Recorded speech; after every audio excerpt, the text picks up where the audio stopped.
कधी विचार केलाय, ज्या माणसाला आपण आपल्या आयुष्याचा केंद्रबिंदू मानतो, तोच माणूस जेव्हा अचानक आपल्याला सोडून जातो, तेव्हा नक्की काय चुकतं?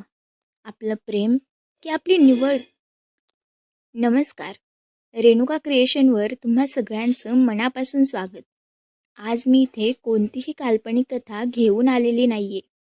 आज मी तुमच्याशी बोलणार आहे. हो, थेट तुमच्याशी. जे सध्या हा आवाज ऐकतायत त्यांच्या मनात सध्या विचारांचं काहूर माजले आणि ज्याचं हृदय नुकतंच कुठेतरी दुखावलं गेले. आजचा आपला विषय कदाचित थोडा जड आहे, पण खूप गरजेचा आहे. आपण बोलणार आहोत ब्रेकअपबद्दल. जेव्हा एखादं नातं तुटतं, तेव्हा फक्त एक माणूस आपल्या आयुष्यातून जात नाही, तर त्या माणसासोबत जोडलेली आपली स्वप्न, आपले सवयी, आपले हसणे रुसणे आणि आपल्या अस्तित्वाचा एक मोठा तुकडाही निघून जातो. तुम्हाला सध्या कसं वाटतंय याची मला पूर्ण कल्पना आहे. छातीत एक सतत भरणारी धडधड, घशात दाटून आलेला रडण्याचा हुंदका आणि डोक्यात चाललेला एकच प्रश्न, माझंच काय चुकलं? माझ्यासोबतच असं का झालं? मला तुम्हाला एक गोष्ट सांगायची आहे. जर तुम्हाला रडावंसं वाटत असेल तर खुशाल रडा. डोळ्यातलं पाणी अडवू नका. बरेच लोक सांगतात की अरे सोडून दे, रडू नको, तो किंवा ती तुझ्या लायकीची नव्हती. पण मी तसं सांगणार नाही. कारण मला माहिती आहे, तुम्ही त्या नात्यात तुमचं खरं प्रेम दिलं होतं. आणि जेव्हा खऱ्या भावनेला तडा जातो, तेव्हा वेदना होणं अगदी साहजिक आहे. तुम्ही स्वतःला कमजोर समजू नका. रडणं म्हणजे कमजोर असणं नव्हे, तर तुमच्यात अजूनही भावना जिवंत आहेत याचं ते लक्षण आहे. ब्रेकअप ही एका रात्रीत होणारी घटना नसते. ती एक प्रोसेस आहे आणि या प्रोसेसमध्ये सगळ्यात आधी तुम्हाला स्वतःच्या दुःखाचा स्वीकार करावा लागेल. जोपर्यंत तुम्ही मान्य करत नाही की हो, माझं मन दुखावले, तोपर्यंत तुम्ही ते बरं करू शकणार नाही. त्यामुळे पहिली पायरी, स्वतःला दोष देणं बंद करा. नाती दोन माणसांमुळे बनतात आणि जेव्हा ते तुटतात, तेव्हा परिस्थिती किंवा निर्णय दोघांचे असतात. स्वतःला सतत कटघऱ्यात उभं करून मी तसं वागलो असतो किंवा वागले असते तर कदाचित आज तो किंवा ती सोबत असती, हा विचार करणं थांबवा. जे झालं ते बदलता येणार नाही. आता येतो सगळ्यात कठीण भाग, तो म्हणजे जुन्या आठवणींमधून बाहेर पडणं. मोबाईल हातात घेतला की नकळत जुने चॅट्स वाचणं, गॅलरीमधले फोटो पाहणं किंवा त्यांनी कधीतरी दिलेल्या वस्तूंकडे तासनतास बघत बसणं. हे तुमच्यासोबतही होतंय ना? मी तुम्हाला एक सल्ला देईन. हे करणं स्वतःवर अत्याचार करण्यासारखं आहे. जेव्हा तुम्ही एखादी जखम सारखी खाजवता, तेव्हा ती कधीच बरी होत नाही. तसंच जुने चॅट्स आणि फोटोज म्हणजे त्या जखमेवर मीठ चोळण्यासारखं आहे. पहिली गोष्ट म्हणजे डिजिटल डिटॉक्स करा. जर शक्य असेल तर त्यांचे चॅट्स डिलीट करा.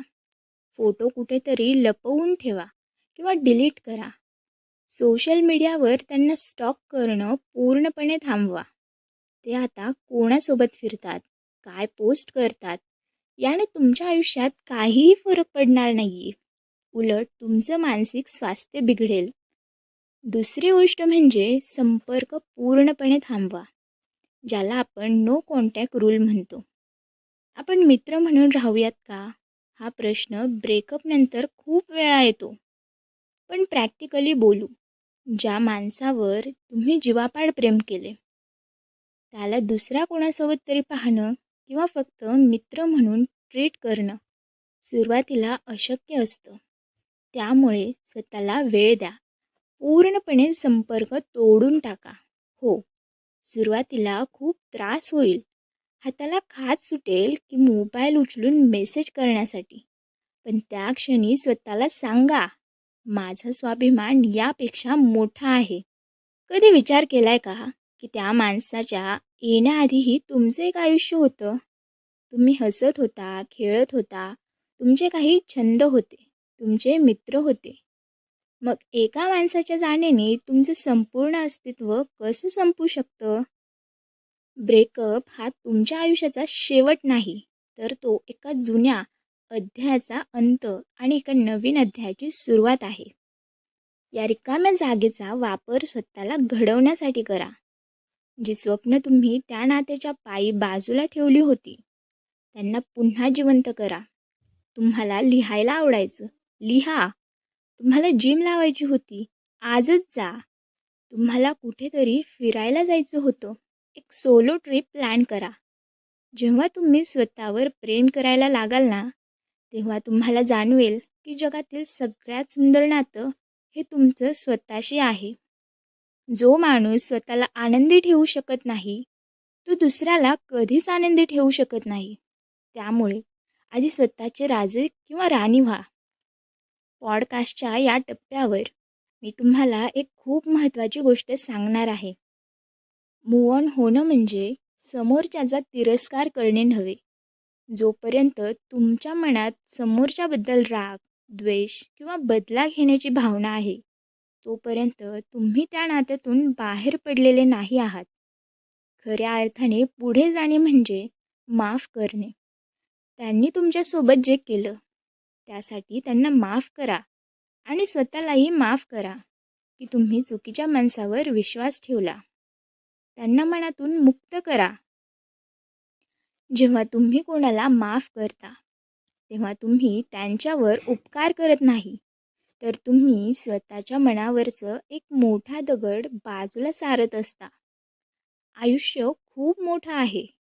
आज ज्या गोष्टीसाठी तुमचे डोळे ओले झालेत ना, 5 वर्षांनी मागे वळून बघताना तुम्हाला हसू येईल की मी किती वेडा किंवा वेडी होते. एका छोट्याशा गोष्टीसाठी स्वतःला त्रास दिला. वेळ हा जगातला सगळ्यात मोठा डॉक्टर आहे. तो प्रत्येक जखम भरून काढतो. फक्त आपण वेळेला थोडा वेळ दिला पाहिजे. तर माझ्या दोस्तांनो, आज रेणुका क्रिएशनच्या माध्यमातून मला फक्त एवढंच सांगायचं आहे. तुम्ही खूप मौल्यवान आहात. तुमचं प्रेम खरं होतं, म्हणूनच कदाचित तुम्हाला आज त्रास होतोय. पण या त्रासातून सुलाखून जेव्हा तुम्ही बाहेर पडाल, तेव्हा तुम्ही आधीपेक्षा खूप जास्त खंबीर असाल. स्वतःची काळजी घ्या, चांगलं खा, छान झोपा आणि निसर्गाच्या सानिध्यात वेळ घालवा. हे दिवसही निघून जातील. आजचा हा संवाद तुम्हाला कसा वाटला? मला कमेंटमध्ये नक्की सांगा. जर मनावरचं ओझं थोडं हलकं झालं असेल, तर चॅनलला लाईक आणि सबस्क्राईब करायला विसरू नका. पुन्हा भेटूया अशाच एका मनाच्या कोपऱ्यात डोकावणाऱ्या विषयासोबत, फक्त रेणुका क्रिएशनवर. तोपर्यंत हसत रहा आणि स्वतःवर प्रेम करत रहा. धन्यवाद.